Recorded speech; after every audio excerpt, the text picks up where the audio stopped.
Dzień dobry. Mamy dziś kolejny film, który powstał we współpracy z widzami.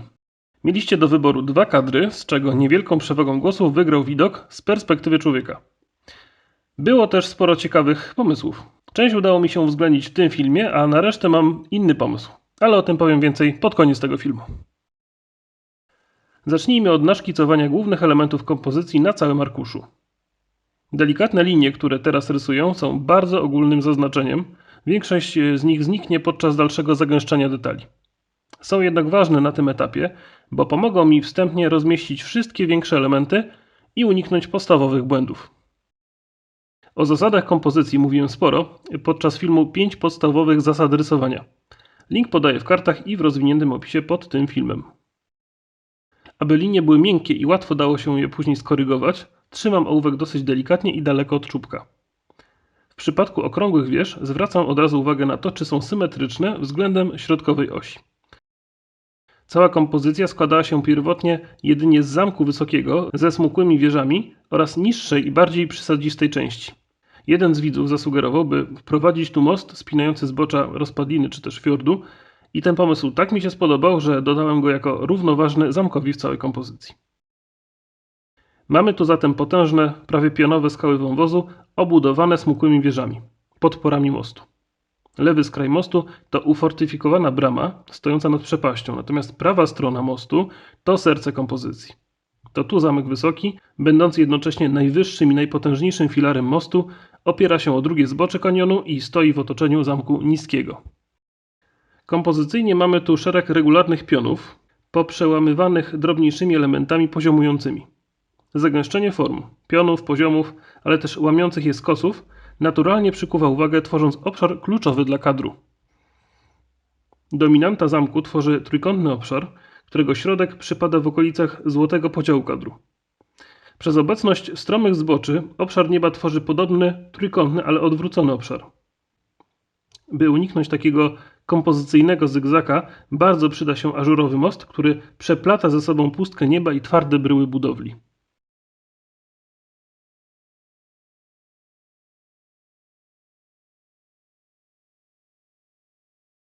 Podobnie łagodząco działają wszystkie elementy kujące niebo, takie jak hełmy wież, maszty i flagi, blankowania, czyli te charakterystyczne zęby na szczytach wież obronnych. Zwróćcie uwagę na to, że im mniej mamy linii idealnie prostych i syntetycznych form, tym bardziej naturalnie wygląda praca.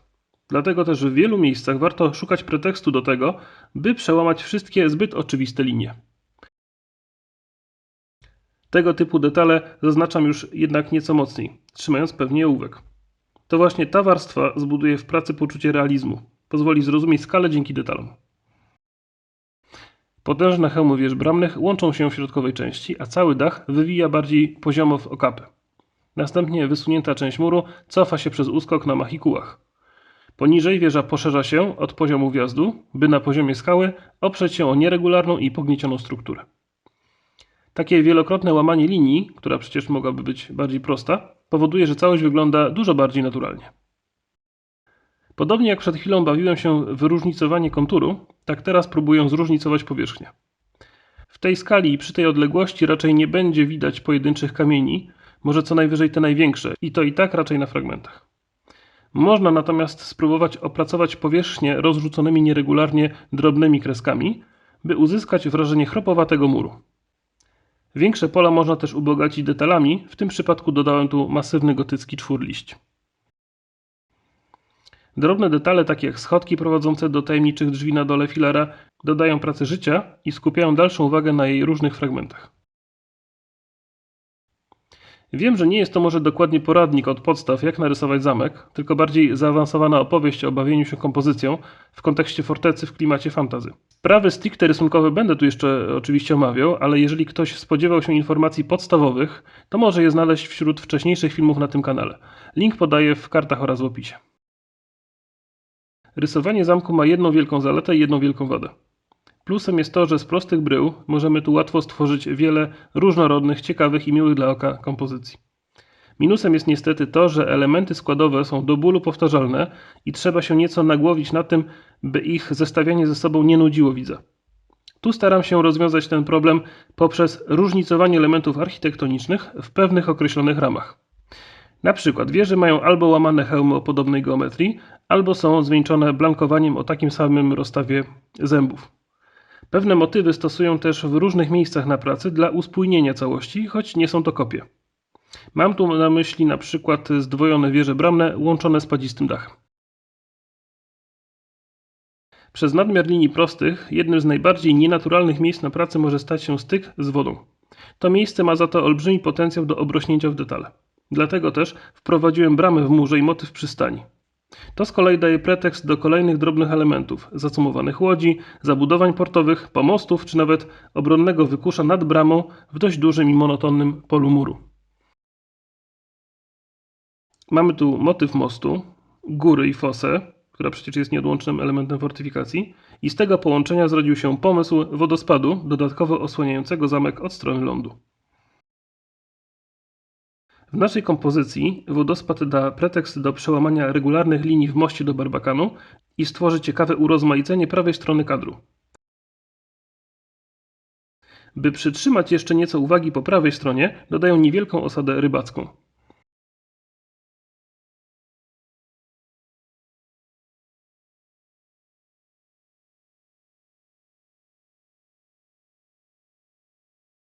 Serce pracy zaczyna się zagęszczać. By uniknąć powtórzeń form, w kolejnym filarze mostu dodaję wykuszę oraz zwieńczam go nieco większymi wieżami.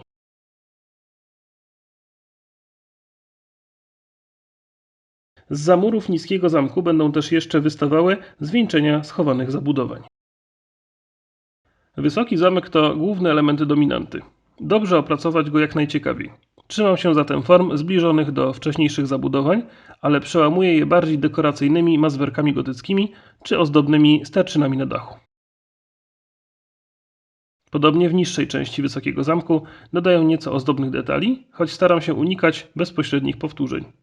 Dzięki temu całość wygląda jednocześnie spójnie i różnorodnie.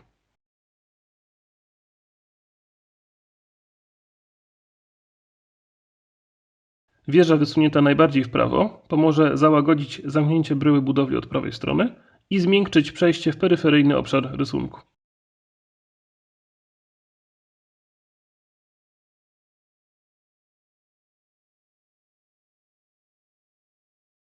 Wieża bramna po prawej stronie jest niezbędna dla logicznego zamknięcia mostu od strony drugiego brzegu.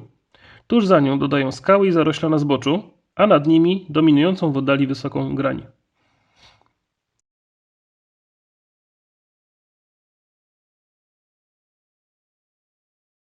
Duże i puste pola opracowuję jeszcze drobniejszymi liniami, sugerującymi układ powierzchni i faktury materiałów. Podobnie dodaję też najdrobniejsze detale. Po ostatniej konsultacji z widzami rzutem na taśmę zdecydowałem się jeszcze nieco ożywić lewy dolny róg przez dodanie tam pomostu ze strażnikiem. Ta forma faktycznie nieźle przełamie nudny poziom skał na styku z wodą.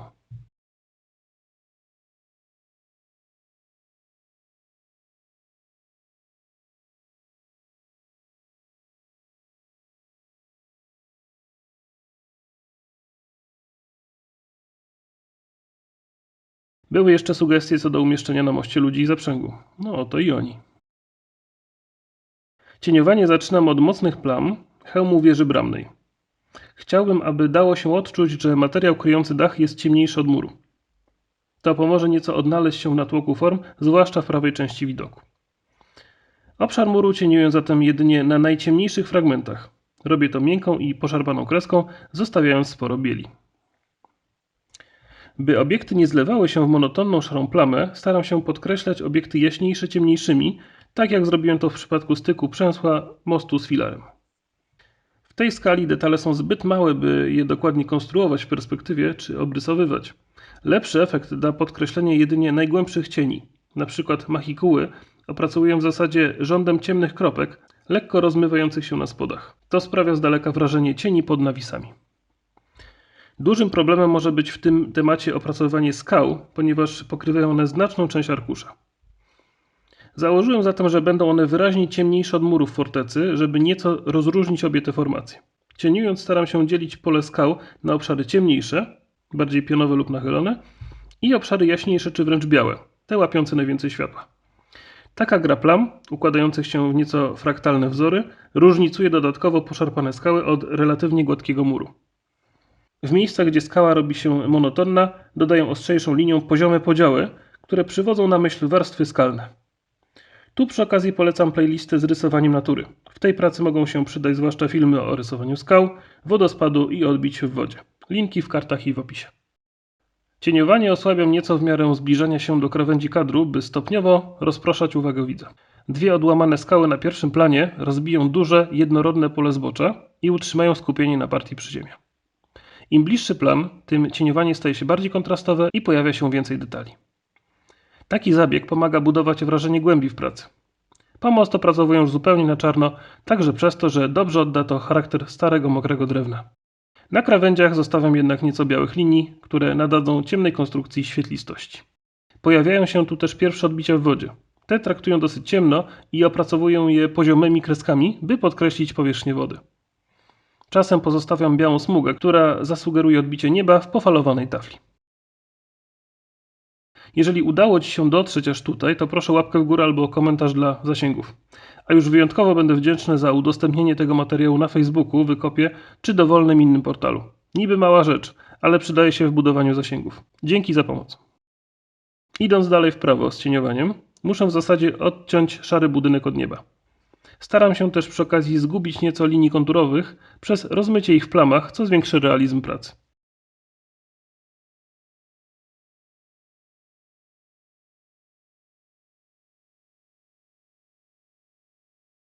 Drobne detale łodzi, pomostów i chat w przyziemiu opracowuję kontrastowo, bo dzięki temu tak małe obiekty będą rozpoznawalne i przykują uwagę, dzięki czemu całość nabierze niewyobrażalnej skali.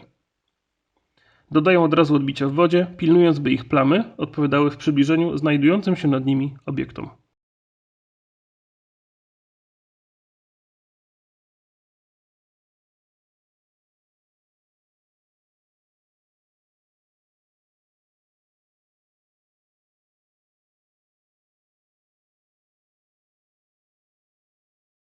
Aby nie pogubić się w natłoku budowli, w sercu kadru przyda się konsekwentnie realizowanie zasad, o których wspominałem wcześniej.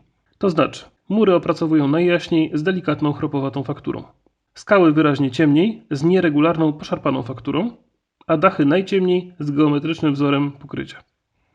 Detale okien, sterczyn i okapów opracowują równie mocno, co ułatwi odnalezienie tak drobnych obiektów. Budynki wyłaniają się jeden za drugiego, co wygląda dość naturalnie, ale dzięki temu mam też nieco pretekstów, by za pomocą ciemnych plam wydobywać jaśniejsze czy wręcz białe elementy.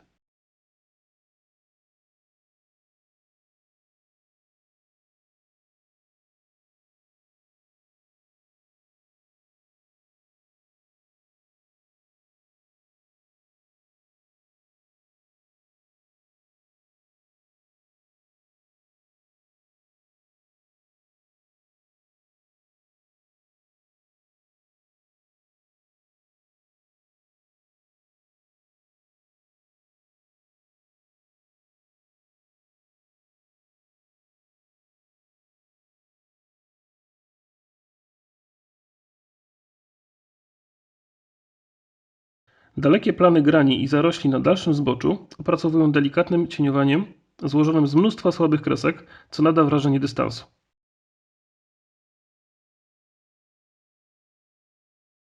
Dla odmiany rozpadlinę skalną koło zamku cieniuję nadal dosyć mocno, bo dzięki temu będę miał czym podkreślić jaśniejsze elementy rysunku. Mam tu na myśli jasny most na smukłych filarach oraz białe smugi wodospadu przelewającego się pod arkadami. Jasny wodospad przełamie też ciemną plamę prawej strony kadru i zaoszczędzi nam nieco cieniowania. Dalej na prawo rozpuszczam już cieniowanie, by tak jak przy lewej krawędzi kadru rozprowadzić miękką uwagę widza. Tak jak wspominałem wcześniej, ten film powstał w oparciu o konsultacje z widzami. Tu na YouTube oraz na naszej grupie na Facebooku zasypywaliście mnie ciekawymi pomysłami i było ich na tyle dużo, że nie dało się wszystkich użyć naraz. Jak pewnie widzicie, lubię te tematy, więc chętnie pójdę za ciosem i zrobię jeszcze jeden rysunek drugiego kadru z uwzględnieniem pozostałych pomysłów. Chciałbym tylko zobaczyć w komentarzach, ile osób jest tym zainteresowanych. Z drugim filmem wystartuję, jak tylko ten uzyska 1000 polubień. I to by było na tyle. Dajcie znać, czy tak sobie wyobrażaliście tę pracę po obejrzeniu wstępnego szkicu i warstwy linearnej. Zachęcam też do zerknięcia na naszą grupę na Facebooku. Zamieściłem tam powiększenie najciekawszych fragmentów tej pracy. A wszystkie nowe osoby zachęcam do subskrybowania tego kanału i do zerknięcia na inne filmy, do których linki zostawiam Wam w kartach oraz w opisie pod tym filmem. Do zobaczenia.